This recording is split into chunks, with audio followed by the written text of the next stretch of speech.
Hi, I'm Mike Dilk, and you're listening to the Relax Back UK show, the show that explores all kinds of health topics relevant to you, your family, and your friends. Each week, I talk to expert guests from a range of backgrounds to inform and entertain you. So please do join the Relax Back UK family and stay tuned. Hi, and thank you for joining me on the Relax Back UK show. This show is the third in a series of programmes discussing mental health. The first two are available on the Listen Again facility wherever you're listening to this one. My guest is Sarah McIntosh, and she's Managing Director of Mental Health First Aid England. And it seems that mental health can be an expensive thing to deal with in England alone. Overall, what we're finding is mental ill health costs employers around about £56 billion a year. And obviously that hits our economy really, really hard. Please do stay and listen to the show about mental health first aid. And thank you very much for tuning in. This show is cool! Sarah McIntosh is the Managing Director of Mental Health First Aid England. And my first question to her was that, is there really a mental health problem that needs to be addressed? Yeah, I mean, it's a stark picture at the moment, isn't it, around mental health? What we do know is that in England, every year, 1 in 4 of us will experience mental ill health. And if we focus in on children and young people, in the last few years, the number of children and young people that are struggling with their mental health is actually doubled. So 1 in 5 children and young people are really struggling. We know that suicide rates are rising also. And we also know that just short of 2 million people are on NHS mental health waiting lists. Some of them waiting, over 12 months, over 18 months to access specialist mental health support as well. Okay. What we also know is, go on, Mike. Sorry, carry on. I interrupted you. It's fine. We also know there's about 300,000 people who have longer term mental health issues who are having to leave their job each year because they're not getting the right levels of support, but also they're not being supported in their workplace to perform effectively and stay in their role as well. So overall, what we're finding is mental ill health costs employers around about £56 billion a year. And obviously that hits our economy really, really hard as well. So yes, there is just repeat that statistic. How much? £56 billion a year. So Deloitte they do an annual survey. That's with a B, a billion. £56 billion per year. Okay. 56,000 million. Okay, the reason I'm going on about it is because this is a vast sum of money. It is. And if something can be done to save a bit of that, spend it on something else, this is probably a good thing. Yes. The reason I was going to interrupt you, to ask you about whether, because everyone's talking about mental health, but is it really a problem? And then you came out with this great stream of statistics. 2 million people waiting for help within the NHS. Yeah. Okay, so does that mean they're on a waiting list or they're currently being helped? They're on a waiting list. So these are the people that have probably been referred by a GP or by a mental health crisis team for specialist mental health support. And they're on that waiting list, waiting for that first conversation with a mental health specialist to get them the right support that they need. Okay, all right. So we've established there's a lot of people in need. So how does it show itself? What are the symptoms? And let's look at some of those symptoms. You've touched on it a little bit already. Yeah. So our organisation trains mental health first aiders in how to spot some of the signs that you may notice in someone who may be experiencing mental ill health. So our training makes sure that our mental health first aiders understand a range of different types of mental health condition, ranging right from sort of experiencing anxiety, burnout or stress, all the way through to more complex mental health conditions like post-traumatic stress disorder or addiction, or even thoughts of suicide as well. And they're trained to open up conversations where they spot some of those signs. But the typical things that mental health first aiders tend to notice is a change in behaviour. Somebody may be more withdrawn, they may not be participating as much at work, or perhaps it might be a family or friend or someone in your local community that's not around as much or not participating as much socially. But depending on the different types of mental health conditions that people have, there are an array of different types of signs that you can see. And our course makes sure that mental health first aiders really understand some of these so that they can open up an initial conversation to check in and see if someone's okay. Yeah. Well, I was going to ask about that because everyone has a bad day. I have plenty of them, and I might be in a bit of a grumpy mood when I come home from work or whatever, and my family or friends might think, "Oh, hang on, what's the matter with him at the moment?" Yeah. But that's a big difference. How can you kind of spot the difference between Mike Dilk having a crummy day and someone who actually is experiencing real problems? I think there may be a more extreme or different type of reaction that you may not have seen in an individual before, or you might see some new behaviour over a longer period of time. So, if you're a line manager in the workplace, you're in a really good space, or if you're a colleague in a team, you're in a really good position to be able to notice differences and to tell the difference when somebody's kind of having an off day, as you describe, or when there's something more going on because it's more extreme or it's over a longer period of time. And when you go home and with your mental health first aid skills, you'll have closer relationships with your family and friends. You're more likely to notice, I think, when things are not quite right. Okay, actually, maybe at this point, I should have possibly asked this at the start. Mental health first aid. So, actually, what is that? Because it's an organisation. What do you do? So we're a not-for-profit social enterprise. So what we do is our aim is to train as many people as possible in mental health knowledge and skills. So we brought over the concept of mental health first aid about 15 years ago from Australia. So originated in Australia, it's now a global, internationally recognised programme of training and an internationally recognised role. There's 20 countries across the world, and there are over 7 million people globally who've been trained in some of the concepts around this as well. So our aim really is to train as many mental health first aiders as possible, because what we do know is that the earlier that someone can identify that they may be struggling with their mental health and have some conversations around the support that they may need and get signposted to appropriate help, that the speedier their recovery will be, the more successful their recovery will be, and ultimately their longer term mental health outcomes are more likely to be positive ones. Right. Okay. So if we're looking to help people with mental health issues, I can't help thinking that one of the kind of initial things has got to be citing the cause. What's causing all these problems? What's going on? There's a whole range of things, isn't there, just generally in society at the moment. What we know is that things like the economy, the cost of living crisis, housing, education, discrimination, they're all factors that can impact negatively on people's mental health. So there's a lot going on in the world just generally. But then when we look at the workplace, when people are at work, they'll be bringing some of that into the workplace, because we don't just leave ourselves at the door when we arrive at work. But there may be things going on in the workplace. There may be high levels of workload. People may be experiencing work burnout, stress, anxiety, and all of these things, if left unchecked, can go on to develop into longer term and more complex mental health conditions as well. The thing is, though, life has always been a bit rubbish. This is not new.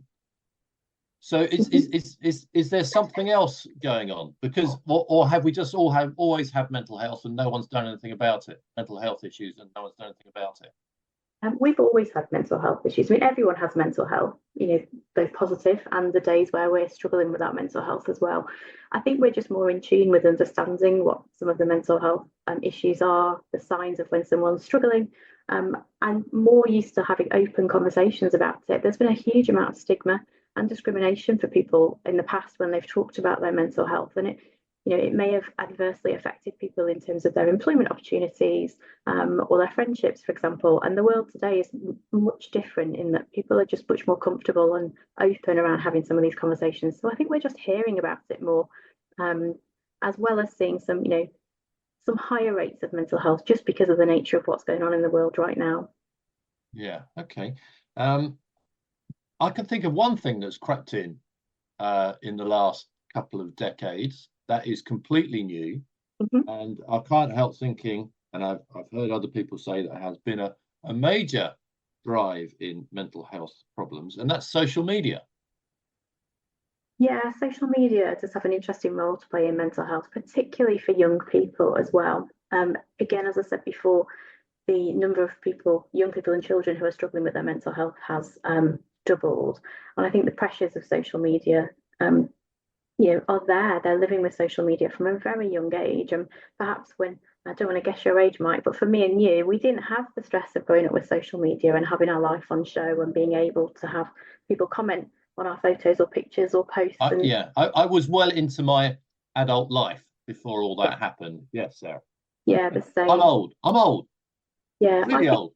there is a bit of a ticking time bomb around young people's mental health, because the other thing that we do know is if you look at adults who have longer term mental health conditions, what we know about those is that 75% of those mental health conditions will have started to manifest in some way, shape, or form before the age of 18. So they've carried that with them into their adult life, and perhaps because they've not been able to talk about it or open up or access early intervention support, it's kind of gone on to develop and become much more long-term and complex. So we've got a huge number of young people who are struggling. Yes, social media, can be used for good, but there are lots of downsides and lots of pressures for young people. And they're struggling. And if we don't start to do some early interventions with them and get those waiting lists down for them in particular, we're creating a huge ticking time bomb for the future around mental health, and it will just grow. The number of people with mental health complex needs will grow and get significantly worse. All right. So you're saying social media is certainly a factor in all this. I'm quite keen to unpick that a little bit, because on the face of it, social media is fun. It helps you to contact your friends. It helps you to widen your network of people you know. On the face of it, that sounds all good stuff for reinforcing good mental health. Yeah. But there's obviously some problems with it. What are they? Social media can definitely be used for good. However, I think when you're a young person, again, when we were growing up, you went to school in the day, and there might have been some people who demonstrated bullying behaviours, name calling. People generally in life may get picked on or may have nasty things said about them. I think the difference we've got today is that has grown significantly, but you get no downtime from it. 24/7, your social media is there all of the time. You don't kind of get a safe haven of going home and being able to kind of recuperate, recover, and not think too much about it. It's relentless, really. And we know that lots of young people are getting access to social media platforms that they shouldn't be accessing, because there are age restrictions in place, but obviously people will lie about their age. So the social media companies have got a real role to play in terms of things like identity and age verification. And there are some calls in central legislation that are looking at that and whether we should introduce that. And obviously there's also some legislation that's looking at banning the use of mobile phones during the school day, for example, so that again, pupils are not pressurised by that social media presence all throughout the school day as well as when they get home. Yeah, that's been in the news quite a bit recently. In fact, just in the last couple of days, about not letting children take their phones to school, all this kind of thing. But certainly, so I've got a 14-year-old son, and we've just said, sorry, you're not going to do social media. And he's at the start was kind of grumpy about it, but now he just lives with it and doesn't seem to miss it so much. I can't help. I mean, we're relatively lucky, and he hasn't kicked off too much about that. But I'm sure that, can we not just say to our children, sorry, it's not going to happen? I mean, we could, but it's really hard, isn't it? Because it's out there and it exists for everybody. And when all of your friends have got access to it and are using it, that you may feel impacted if you don't have access to it because you don't know what's going on or what might be being said, and you're not involved in some of that, and you may feel like you're missing out. So it's a tough one. It is hard. I think it's interesting that the United States in particular, and also the UK more recently, have started to talk about banning the use of phones, but also age verification, identity verification of social media, and to some extent parents having access to social media accounts if they're created as well, so they know what their children are posting, what content they're viewing, and able to feed into content restrictions as well of what people are viewing on their mobile phones. Goodness, yeah, it is a bit of an onion when you start taking off the layer, there's more and more layers, and it's very difficult. It's like peeling an onion. So back to the younger people, the age group. So are schools getting people in or telling teachers about this stuff? You know, is this one more thing that teachers have to do? As you know, as if there's not enough for them to do. Are they becoming mental health first aiders? They are, yes. So there are specialist roles within schools to support pupils' mental health and well-being. Some of those are regional, some of those are based within a school. So obviously they're quite keen to do the mental health first aid training, and there's many of them that are mental health first aiders. But we're starting to see wider teachers and wider school staff starting to access the training as well, so that there's a number of people who are interacting with pupils throughout the day in different roles, in different scenarios, who can notice the signs that someone may be struggling, and to open up a conversation. We're also starting to see an interest from a lot of parents as well around it, parents and carers, so that they can support the mental health of their children too, which is really encouraging. Right. But I mean, it is first aid, isn't it? That the name of the organization is Mental Health First Aid. So Yeah. what happens next? You know, because first aid is all very well, but you're going to have to kind of point people that are in real trouble somewhere else. What comes next?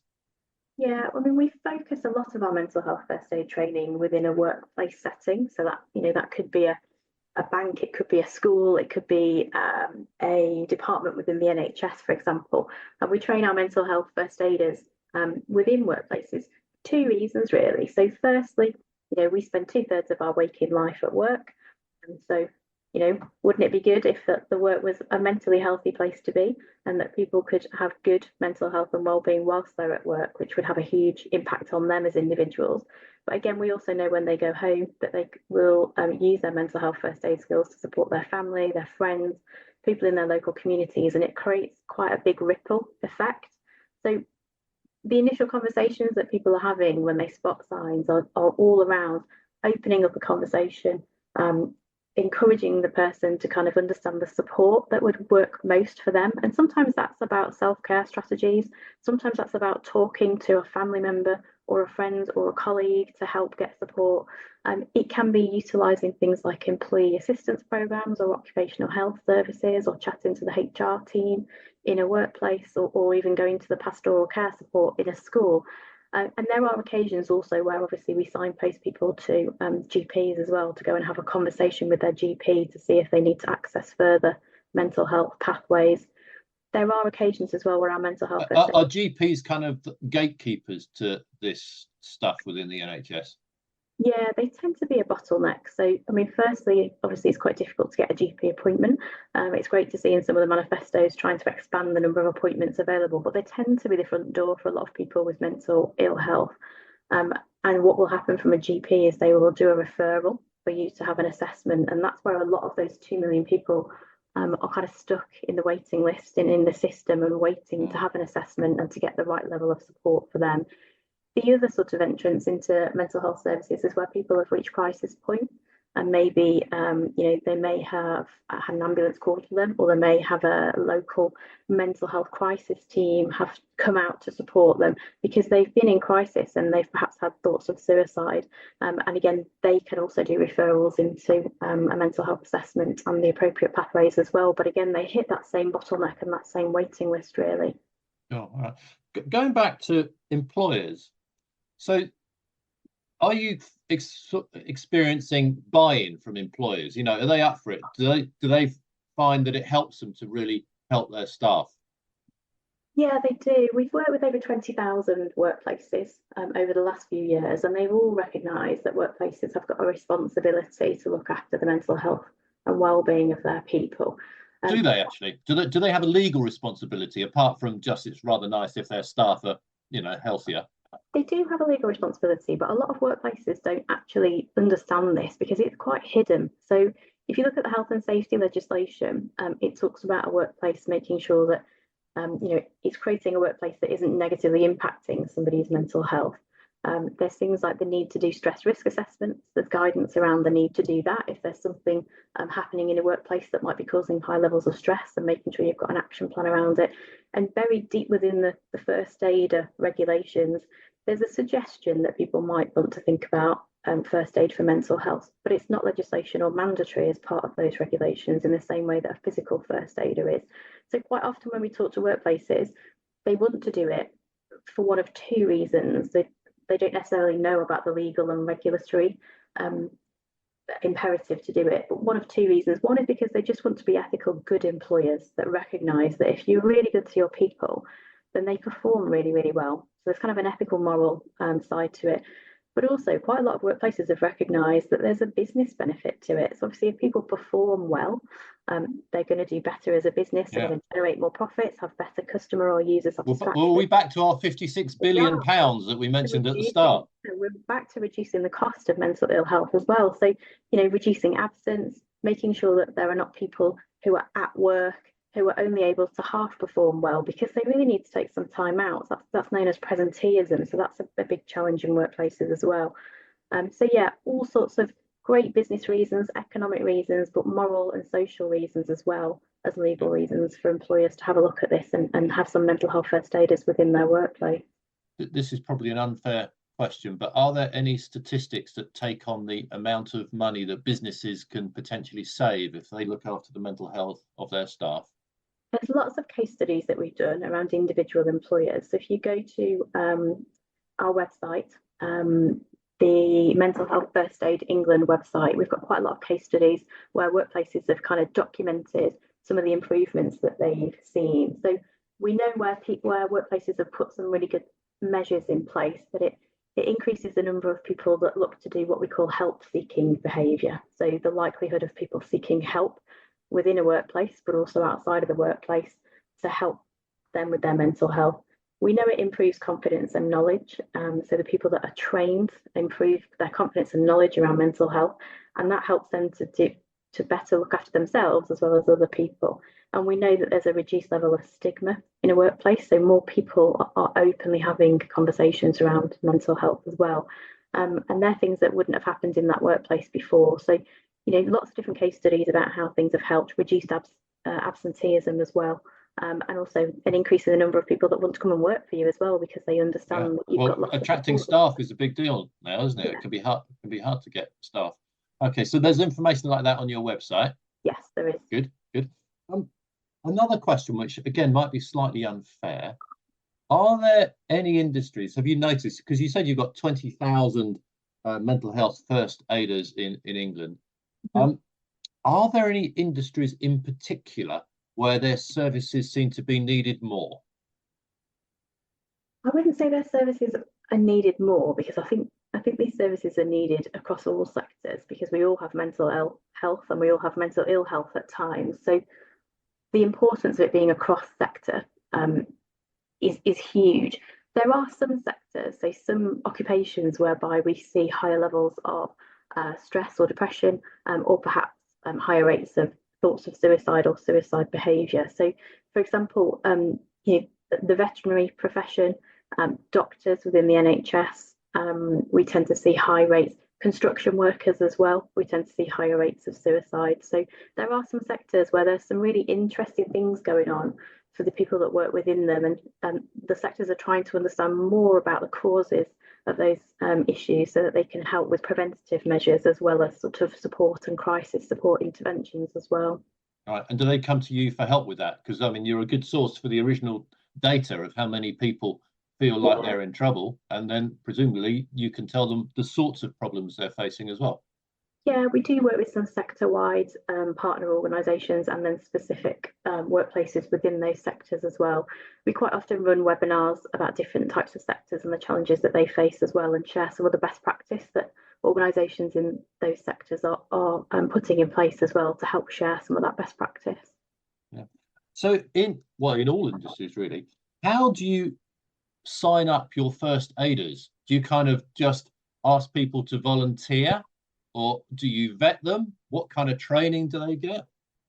So most workplaces, because it's the workplaces that are looking at signing up for mental health first aiders when they decide that they want to put those roles in place, there's a range of different ways. Some of them look for volunteers, and those volunteers tend to be people that have more likely had a lived experience of mental ill health or really want to make a difference around mental health.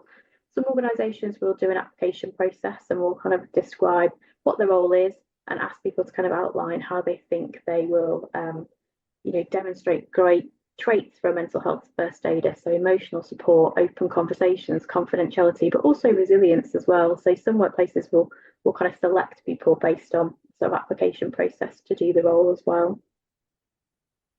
So is it common for people to be turned down? Because I can imagine actually this isn't a very easy thing to do potentially. No, I don't think that exercise is about turning people down. I think it's making sure that people really know what they're signing up for. So, Right. going through an application process, being really clear that, oh, I may need to be resilient at times, and I may need to look after my own well-being if I've had a pretty tough conversation, and I may need to step away from the role for a while if I'm affected or my mental health isn't in a particularly great state at a particular point in time. So I think it's more about people really understanding what they're taking on in the role of a mental health first aider and being confident in that.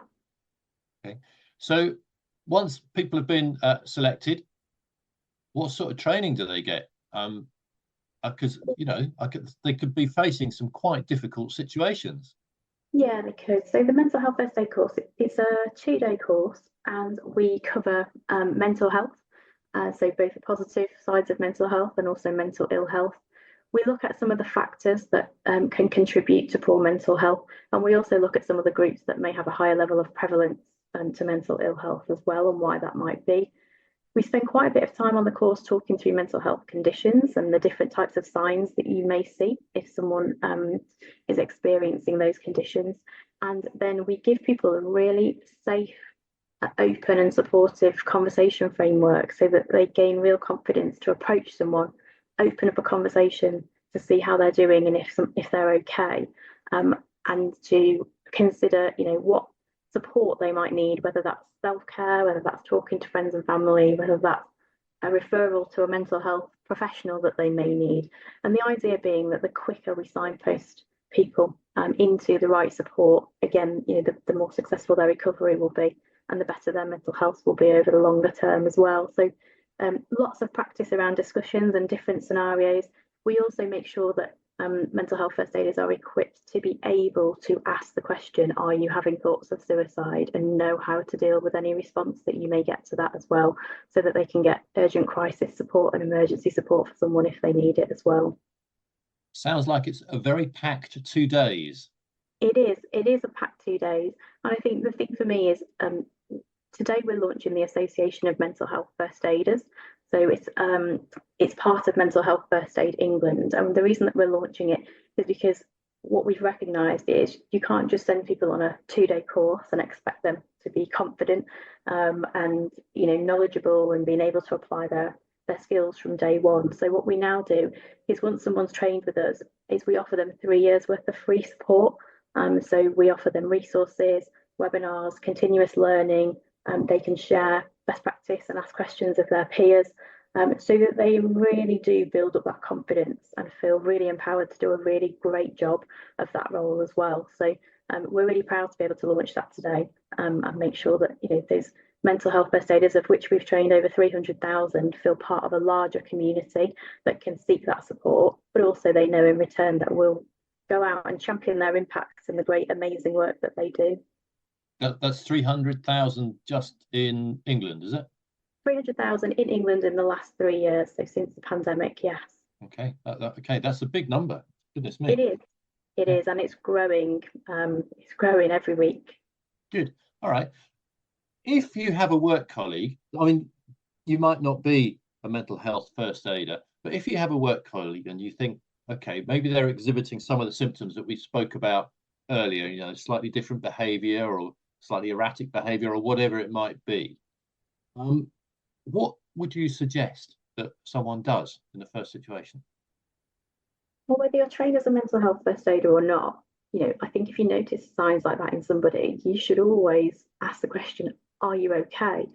And you may want to sort of caveat it with, I've noticed this about you, which is unusual for you. I just want to check, are you okay? Do you want to chat? And what you'll find is most people will open up and have a conversation with you about if there's something going on for them. Even if somebody doesn't want to open up a conversation with you, you can keep an eye on them. And if you're still worried about them, if you know that there's a person they have a closer relationship with, such as a friend or a line manager, within a workplace, you could say to that person, are they okay? Maybe we should have a chat with them, or would you check in with them and see if they're okay, and encourage someone who may have a closer relationship with them to have that conversation. And that happens with mental health first aiders all the time. So even if they're trained, there may be another mental health first aider or a line manager that has a closer relationship that can be prompted to open up the conversation if they're not opening up to the mental health first aider themselves. Right. Okay. If people are listening to this and think, oh, okay, this might be really useful in our company or my company, they might be the boss, or perhaps they know it exists in their company, they'd like to volunteer to become a mental health first aider. What do they need to do next? What are the options open to them? So I definitely suggest that they go and have a look at our website. So we've just launched a new website today for the Association of Mental Health First Aiders, which explains how to become a mental health first aider and how to join as a member of the Association of Mental Health First Aiders. So you can go and have a look at www.aomhfa.org for more information. But I would also encourage you to go and have a chat with might be your HR team, or there might be a wellbeing lead in your organisation, or a senior manager, to find out whether you've got mental health first aiders in place already, or to perhaps suggest that the organisation may want to look at putting those in place. And again, those people can have a look at our website and see how to get more involved. Okay, all right. Look, I think this sounds like potentially very useful for a lot of companies and a lot of people. So, Sarah, thank you very much indeed for chatting. No problem, Mike. Thank you for having me on. Thank you very much to my guest on this week's show, and that was Sarah McIntosh of Mental Health First Aid England. Thank you to you for listening, and have a healthy week. Until next week. Thanks for listening to the Relax Back UK show. Join me, Mike Dilk, again next week for more fascinating interviews and chat. If you're listening to the podcast version, please subscribe, like, and share it with your family and friends. And have a healthy week. Until next week.